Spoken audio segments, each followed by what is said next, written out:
Students हम discuss करेंगे newspaper based questions के बारे में। फर्स्ट क्वेश्चन आपको मेंशन किया गया है, लेक्स और कंट्रीज के जो पेयर हैं उनको दिया गया, जो करेक्ट पेयर हैं उनको आपको चूज है वो करना। स्टूडेंट्स, वेनेजुएला नाम का जो कंट्री है वो न्यूज़ के अंदर में था। आज के न्यूज़पेपर में हमने उसका जो जोग्राफिकल लोकेशन है उसको डिस्कस किया है।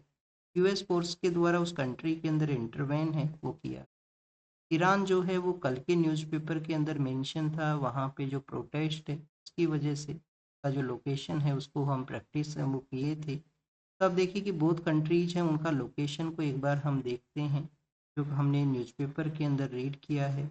वेनेजुएला के अंदर में जब हम गल्फ ऑफ वेनेजुएला को रीड करते हैं तो उसका जो सदर्न पार्ट है जहाँ पे लेक मराकाइबो है वो सिचुएटेड है, जिसको कि क्वेश्चन के अंदर मेंशन किया गया।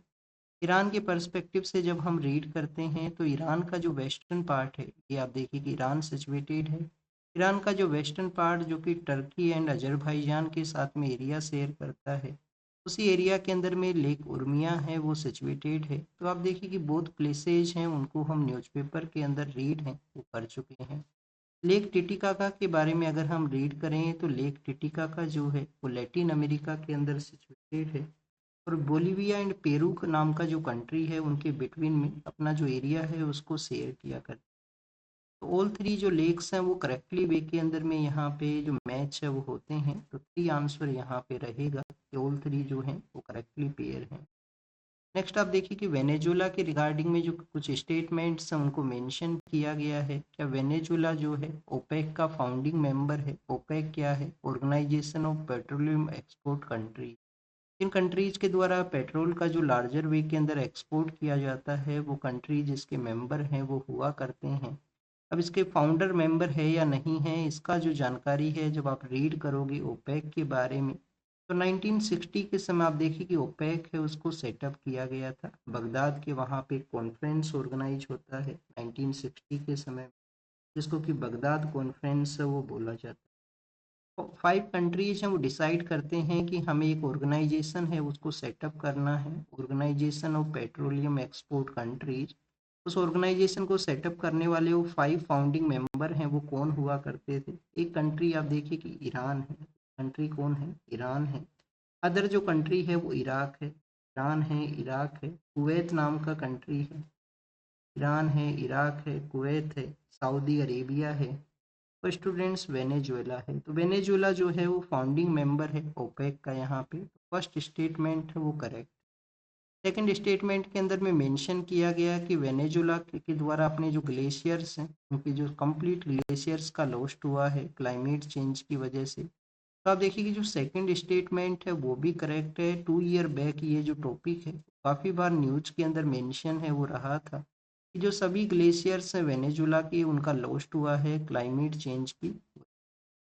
या वेनेजुएला स्टूडेंट्स जो वर्ल्ड का लार्जेस्ट क्रूड ऑयल के जो रिजर्व्स हैं उनको यहाँ पे होल्ड किया करता है। तो आप देखिए कि ये भी जो स्टेटमेंट है वो करेक्ट है।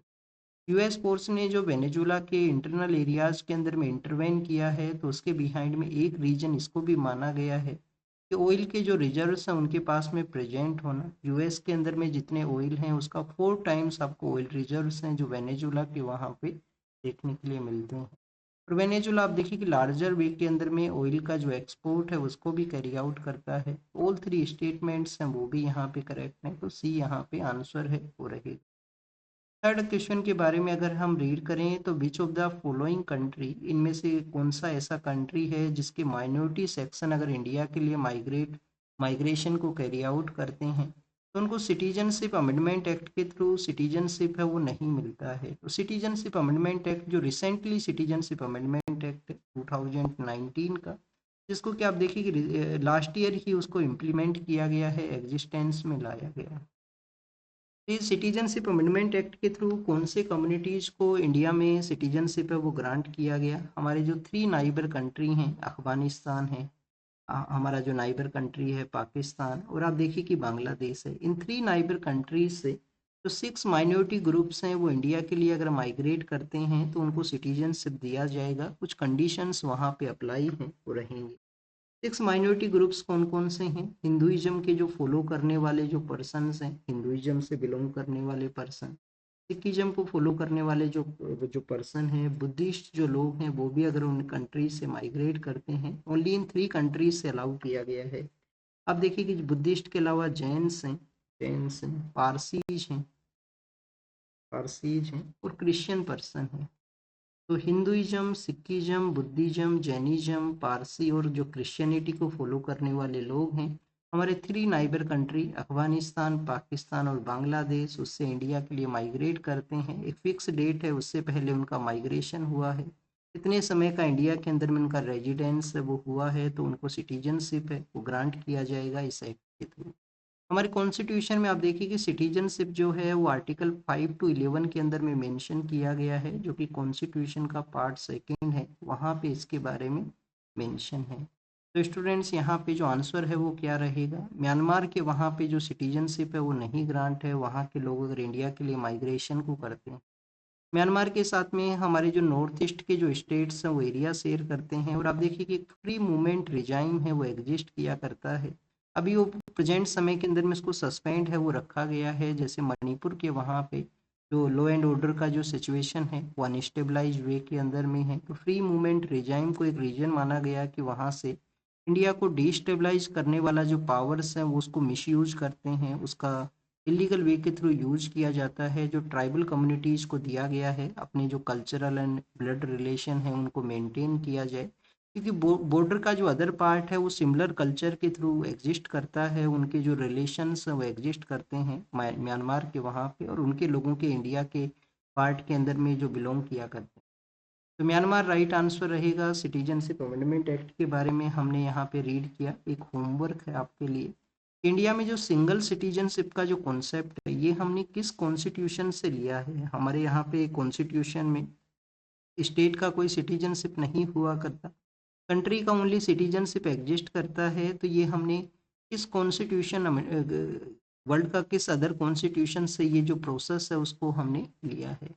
आज के न्यूज़पेपर में ये जो टॉपिक है उसको हमने कहाँ से रेफरेंस के थ्रू इंक्लूड किया है, तो आप देखिए कि जो फर्स्ट न्यूज़ को आप रीड करोगे तो बांग्लादेश का जो सिचुएशन है उसके बारे में बताया गया है कि वहाँ पे माइनॉरिटी सेक्शन से बिलोंग करने वाले जो पर्सन हैं उनको किस तरीके से मोब के थ्रू लिंच है वो किया गया, और आप देखिए कि उनका बिजनेस है वो भी यहाँ पे इम्पैक्ट है वो हुआ है। तो इस वजह से इस टॉपिक को हमने इंक्लूड किया जब सिटीजनशिप अमेंडमेंट एक्ट को रिवाइज करने के रिगार्डिंग में। नेक्स्ट अगर हम बात करें स्टूडेंट्स, आपसे जो क्वेश्चन पूछा गया है वो टी बोर्ड के बारे में है, तो एक बार न्यूज़पेपर का रेफरेंस हम यहाँ पे कंसीडर करते हैं कि न्यूज़पेपर के अंदर में जो टी बोर्ड है वो कहाँ पे मेंशन है। टी बोर्ड आप देखिए कि हमारा जो बाहर से आने वाला जो टी प्रोडक्ट है उनका टेस्टिंग प्रोसेस के बारे में टी बोर्ड के द्वारा अपना मीटिंग के अंदर में बताया गया। यहाँ पे ये न्यूज़ है, आप देखिए कि बिजनेस का जो पेज है वहाँ पे कि टी बोर्ड ने कहा है कि बाहर से आने वाला जो टी है उसका 100% टेस्टिंग है वो किया जाता है, उसी के बाद में उसको मार्केट के अंदर में अलाउ है वो किया जाता है। तो टी बोर्ड वहाँ पे मेंशन था। ये जो क्वेश्चन है वो क्वेश्चन हमने 2022 का जो प्रीलिम्स है यूपीएससी प्रीलिम्स वहाँ से इसको टेक ओवर किया है। यूपीएससी ने सिविल सर्विस प्रीलिम्स 2022 के अंदर में ये क्वेश्चन है वो आपसे पूछा था। फर्स्ट आपको जो स्टेटमेंट है वो दिया गया है कि जो वहाँ पे जो आंसर है वो इस तरीके से थे, 1 2 2 3 इस तरीके से आंसर्स हैं वो आपको दिए गए थे। प्रेजेंट समय में यूपीएससी के द्वारा आंसर 1 स्टेटमेंट 2 स्टेटमेंट इस तरीके से पूछे जाते हैं, तो वैसे हमने इसको लिटिल बिट मॉडिफाई है वो किया है। तो टी बोर्ड क्या एक स्टेचुटरी बॉडी है? यस स्टूडेंट, टी बोर्ड एक स्टेचुटरी बॉडी है जिसको कि 1952-53 का जो एक्ट है जिसके थ्रू इसको सेटअप किया गया है। ये जो रेगुलेटरी बॉडी है, ये जो टी बोर्ड एक रेगुलेटरी बॉडी है, क्या ये मिनिस्ट्री ऑफ एग्रीकल्चर के अंडर में आया करता है? तो आप देखिए कि ये यहाँ पे ट्रेड को रेगुलेट करने वाला बॉडी है, ना कि उसका जो वर्किंग प्रोसेस है उसको। तो ये ministry of commerce and industry के अंडर में है, ministry of commerce and industry के अंडर में ये सिचुएटेड है।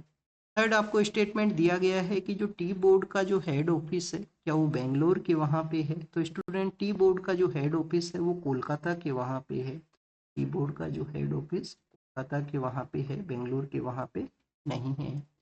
फोर्थ स्टेटमेंट आपको मेंशन किया गया है कि जो बोर्ड है उसके ओवरसीज ऑफिस हैं वो भी एग्जिस्ट करते हैं दुबई के वहाँ पे। यस स्टूडेंट्स, करेक्ट है ये। मॉस्को के वहाँ पे, रसिया में जो मॉस्को है वहाँ पे भी इसका जो ओवरसीज ऑफिस है और एक ऑफिस आपको लंदन के वहाँ पे भी देखने के लिए मिलेगा। तो 3 ओवरसीज ऑफिस हैं टी बोर्ड की। तो जो फर्स्ट स्टेटमेंट और फोर्थ स्टेटमेंट करेक्ट हैं, डेट मीन्स कि यहाँ पे 2 स्टेटमेंट है वो राइट आंसर है वो रहेगा। अब आप देखिए यहाँ पे अगर ओनली वर्ड यूज कर लिया जाता, Dubai and Moscow only overseas office है, तो फोर्थ स्टेटमेंट है वो भी इनकरेक्ट होता अगर ओनली वर्ड का वहाँ पे यूज होता, क्योंकि लंदन के अंदर में भी ओवरसीज ऑफिस है वो एग्जिस्ट करता है। नेक्स्ट अगर हम बात करें स्टूडेंट्स, आपको रामसर साइट है, दीपोर बील है, उसके बारे में मेंशन किया गया। अब इस क्वेश्चन को हमने क्यों यहाँ पे इंक्लूड किया है, आज का जो न्यूज़पेपर डिस्कशन है उसके अंदर अगर आप रीड करोगे स्टूडेंट्स, तो आप देखिए कि वहाँ पे मेंशन किया गया है संडे को जो द हिंदू है वो फोटोज हैं उनको इंक्लूड किया करता है, एक फोटो है उसको इंक्लूड किया जाता है। हमारा जो कंट्री है वो सेंट्रल एशियन फ्लाईवे के वहाँ पे सिचुएटेड है, आसाम के अंदर में जो माइग्रेटरी बर्ड्स विजिट किया करते हैं उनको यहाँ पे मेंशन है वो किया गया, तो इस वजह से हमने इसको इंक्लूड है वो किया है। रामसर साइट जो दीपोर बेल है वो एक वेटलैंड है, रामसर साइट भी है एक वेटलैंड है, वो कहाँ पे सिचुएटेड है, क्या वो नागालैंड के अंदर में है। तो आपको जानकारी होना चाहिए कि नागालैंड के अंदर में कोई भी रामसर साइट है वो नहीं है, नागालैंड के अंदर में कोई भी रामसर साइट है नहीं है, no Ramsar site exist in the Nagaland. फिर आप देखिए कि गोवा के वहाँ पे क्या कोई रामसर साइट है, गोवा के वहाँ पे आप देखिए कि नंदा नंदा लेक नाम से एक रामसर साइट है, नंदा लेक नाम से एक रामसर साइट है। फिर अगर हम बात करें आसाम, तो यहाँ पे करेक्ट आंसर है आसाम, दीपोर बेल है जो गुवाहाटी के वहाँ पे है, ब्रह्मपुत्र रिवर का जो एरिया है उससे शेयर किया करता है, और माइग्रेटरी बर्ड्स हैं वो यहाँ पे विजिट किया करते हैं। एक आप देखिए कि जो रामसर साइट है वो सिक्किम के वहाँ पे भी है, 2022 के समय ही वो रिकॉग्नाइज हुआ है। उसका जो नेम अगर हम रीड करें तो उसका जो नेम है स्टूडेंट, केचियो पालरी नाम उसका नाम है यहाँ पे। तो आप इसका जो नेम है उसको एक बार रेफर करना कि इसको किस तरीके से प्रोनाउंस किया जाता है। तो आप देखिए कि ये जो रामसर साइट है वो सिक्किम के वहाँ पे सिचुएटेड है, ओनली रामसर साइट है सिक्किम के वहाँ पे भी। तो ये हमने कुछ रामसर साइट्स के बारे में देखा। जो रामसर कन्वेंशन है वो क्या है, 1971 के समय में जो कंट्रीज हैं वो अपना एक मीटिंग को कैरी आउट करते हैं। आप देखिए कि ईरान का जो ये पार्ट है, ये जो ईरान का हमने ये जो नॉर्दर्न एरिया लिखा है जो कैस्पियन सी के साथ में एरिया शेयर करता है, यहाँ पे इनका एक सिटी है, सिटी का नाम है रामसर। तो रामसर का जो मीटिंग है वो यहाँ पे हुआ था 1971 के समय में। तो उस मीटिंग के अंदर में डिसाइड हुआ कि जो इम्पोर्टेंट वेटलैंड्स हैं, 2 फरवरी को हम वेटलैंड डे के रूप से भी सेलिब्रेट करते हैं, तो जो वेटलैंड्स हैं उनको एज ए रामसर साइट के रूप से रिकॉग्नाइज है वो किया जाएगा। 1973 के समय एग्जिस्टेंस में आया, प्रेजेंट समय में इंडिया में 90 प्लस जो साइट्स हैं वो रामसर साइट हैं, 90 प्लस साइट्स हैं टोटल हमारे यहाँ पे। और अब आप देखिए कि एशिया के अंदर में भी वन ऑफ द लार्जेस्ट आपको जो रामसर साइट हैं वो इंडिया के अंदर में आपको मिलेंगे। तो ये इम्पोर्टेंट वेटलैंड्स के कंजर्वेशन के रिगार्डिंग में साइट्स का जो इम्पोर्टेंस है उसको ये शो करता है। आसाम के अंदर में जो दीपोर बेल है वो सिचुएटेड है। This is all the information related to the today's newspaper quiz. आप इन क्वेश्चंस को प्रैक्टिस कीजिए, जो भी इंफॉर्मेशन आपको मिला है उनको नोट डाउन जरूर से करना।